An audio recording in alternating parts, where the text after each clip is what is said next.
നമസ്കാരം,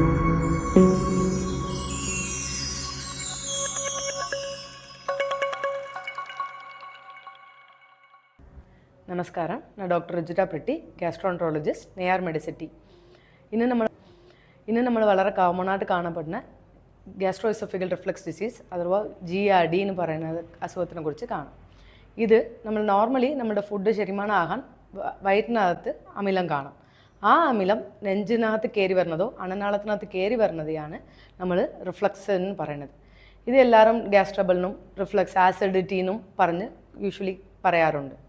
ഈ അന്നനാളത്തിനകത്ത് ആസിഡ് മേലോട്ട് കയറി വരുമ്പം കോമൺ ആയിട്ട് നമ്മൾ അനുഭവപ്പെടുന്നത് നെഞ്ചരിച്ചിലാട്ടോ പുളിച്ച് തികട്ടലാട്ടോ കഴിച്ച ഭക്ഷണം മേലോട്ട് കയറി വരുന്നത്, തൊണ്ടയിനകത്ത് തട്ടൽ ഇല്ല ഒരു കുത്തി ഒരു ചുമ. ഇത് രാത്രി നേരത്തിലാണ് യൂഷ്വലി കാണുന്നത്. ഇത് ആർക്കെല്ലാം യൂഷ്വലി കാണാറുണ്ട്. ഇത് ആഹാര രീതിയിൽ നമ്മൾ ഒരുപാട് എരിവ് ഇല്ല എണ്ണ കൊഴുപ്പുള്ള ഐറ്റങ്ങൾ ഫാസ്റ്റ് ഫുഡ് സമയം തെറ്റി കഴിക്കുക, രാത്രി നേരത്ത് കഴിക്കുന്നത്, കഴിച്ച ഉടനെ കിടക്കുന്ന ആൾക്കാർ, ഒരുപാട് വണ്ണമുള്ള ആളുകൾക്ക് ഇത് കോമൺ ആയിട്ട് കാണാറുണ്ട്. സ്മോക്കിംഗ് ആൽക്കഹോൾ ഉപയോഗിക്കുന്നവർക്കും ഇത് കൂടുതലായിട്ട് കാണാൻ പറ്റുന്നതാണ്.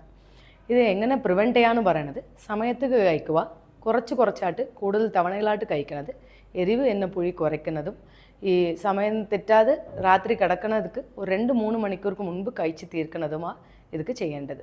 മദ്യം ഒഴിവാക്കുന്നത് അത്യാവശ്യമാണ്. ഉടൽ പരുമനം കുറയ്ക്കാൻ വേണ്ടിയിട്ട് ഹെൽത്തിയർ വെയിറ്റ് റേഞ്ചിൽ മെയിൻറ്റെയിൻ ചെയ്യണം. ഇത് എപ്പോഴാണ് ഡോക്ടറെ കാണേണ്ടത്? ഇത് നമ്മൾ റിഫ്ലക്സ് മേലെ ഒരാഴ്ചയിൽ കൂടുതൽ പ്രാവശ്യം മുകളിലോട്ട് വരുന്നത്, കൂടുതൽ ബുദ്ധിമുട്ടിക്കുന്ന നെഞ്ചരിച്ചിലായിട്ടുള്ളത്, ഓർക്കാണമോ ഛർദിയോ ഉണ്ടാകുന്നത്, കുറയുന്നത് എന്തെങ്കിലും ഉണ്ടെങ്കിൽ ഉടനെ തന്നെ ഡോക്ടറെ കാണേണ്ടതാണ്. ഗ്യാസ്ട്രോൻട്രോളജിസ്റ്റിനെ കാണുമ്പം എൻഡോസ്കോപ്പി പറയും. എൻഡോസ്കോപ്പി ചെയ്തിട്ട് ഡോക്ടർ കൊടുക്കുന്ന ഗുളികയിലും ലൈഫ് സ്റ്റൈൽ മോഡിഫിക്കേഷനിലും ഇത് പൂർണ്ണമായിട്ട് കൺട്രോൾ ചെയ്ത് എടുക്കുന്ന അസുഖമാണ്. നന്ദി.